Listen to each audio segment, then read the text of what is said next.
Help keep Kinks and Beats Daily alive with a $4 monthly contribution and receive exclusive bonus episodes as our thank you to you. Visit herohabit.com/shop for more details.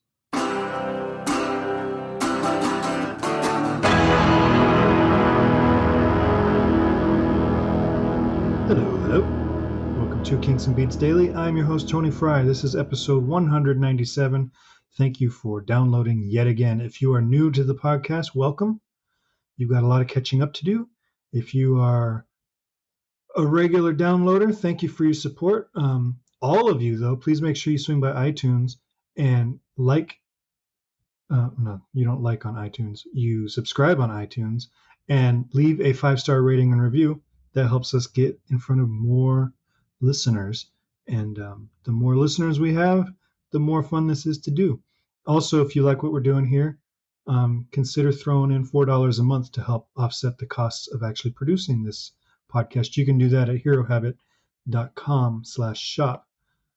And then since some of you guys don't listen to the very end, don't forget we have a new Twitter handle at Kinks and Beats. We have a Facebook group, facebook.com/groups/Kinks and Beats. And you can always get a hold of me either by email, kinksandbeats@herohabit.com, or by voicemail, 925-494-1739. All right, moving on to our songs. Today we're talking about Living in the Material World, which was released May 30th, 1973, as the title track to George Harrison's second proper studio album.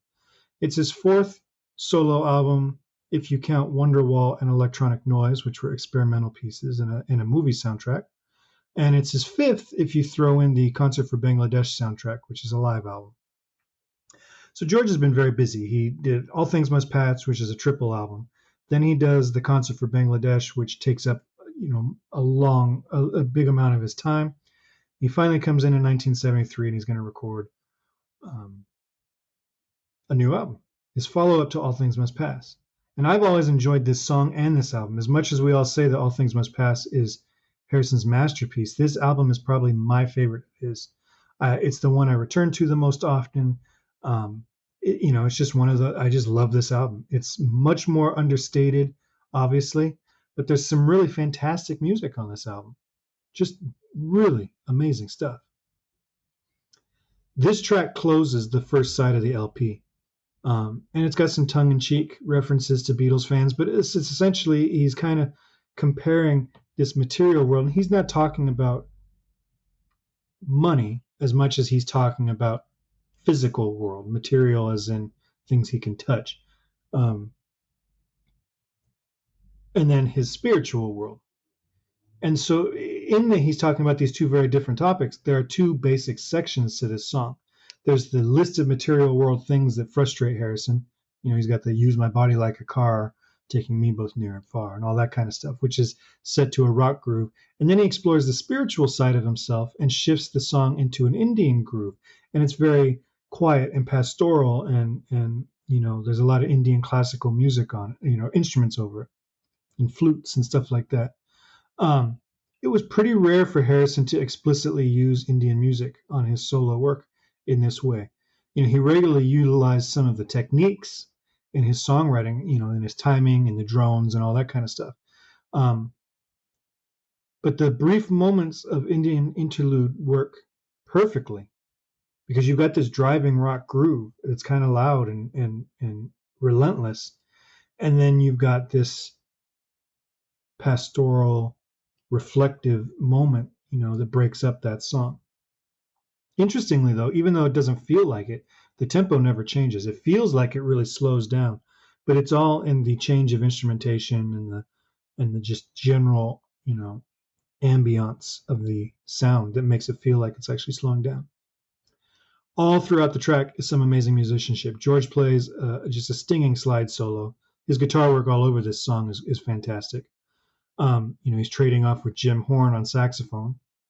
And you have a rhythm section that includes Klaus Voormann on bass, as we all know, one of my favorite bass players, Nicky Hopkins on piano, Gary Wright on organ, and both Ringo and Jim Keltner on drums.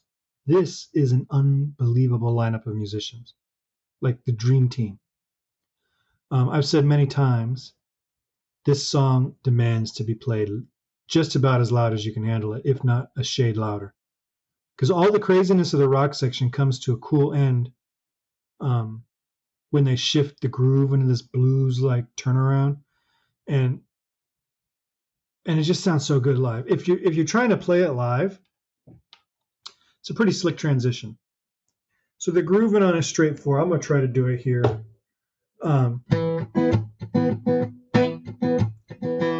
Just got this 1 and 2 and 3 and 1, 2, 3, 4, and then they turn it into a 12/8, but they keep the pulse the same. So you can keep tapping your foot, but now there's a triplet. So we've gone from 1 and 2 and 3 and 4 and.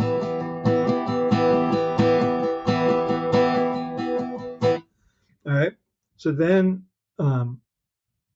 so now instead of having 2 eighth notes between each tap of your foot, you've got 3 notes. You've got a triplet there. You know, triplet, triplet, triplet. And then they shift into a shuffle with a slight retard. So they're going 1 and 2 and 3 and 4 and 1. So he's kind of shifting through these 3 different kind of grooves, but he never changes the tempo. There is a slight retard when they go into the shuffle, but it's not as much as it feels. And it's a cool effect because it feels like the song is coming to a screeching halt, but in reality, it ends just a few clicks slower than it started. And then, you've got that thing. That just that was not the chords at all, but, it's just that very bluesy end to a not bluesy song at all.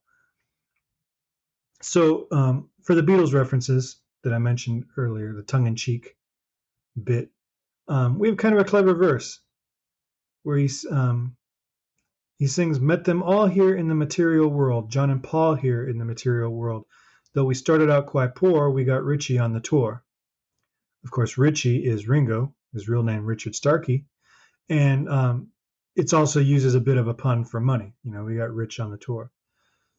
But what makes the verse more clever, to me, it's not the name check or the pun on Rich, but immediately after he sings, "We got Richie on the tour," the band drops out completely, and Ringo plays a fill that couldn't possibly be more Ringo-esque. If you were to go to a drummer and say, play something like Ringo, they would probably play this exact fill, not even knowing. So that's kind of a clever little bit of music. There is a bootleg of this session for this album. I think it's Living in the Alternate World or Alternative World or something like that. Some of it you can find on YouTube if you know what to search for. If you listen to the instrumental version of this song, and you can find this on YouTube, it's Living in the Material World outtake, I believe. They've got the instrumental version, and it's an early take or an unedited take, I don't know. And you can hear that the rock band actually had an arrangement for the soft Indian section.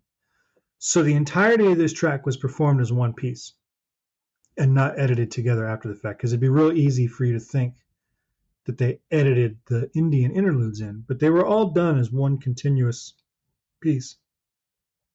And what's really cool about the bootleg is it highlights how freaking good this band was.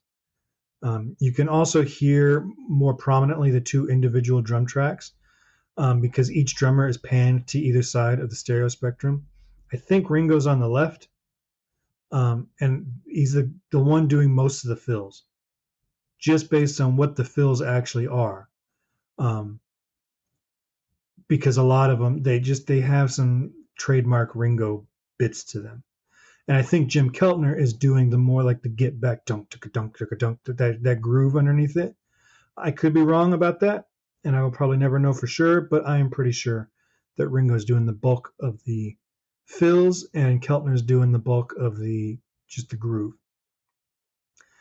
This is a great track. One of Harrison's few straight ahead rockers.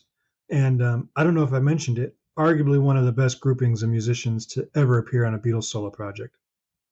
I dare you to give me a better lineup than this. I mean, to have Nicky Hopkins and Gary Wright playing keys alone is enough before you throw in Keltner and Ringo and Klaus. This is an incredible lineup of musicians. If you have thoughts, like I said, give me a call, 925-494-1739. And or hit us up on the groups. Let's get a discussion going.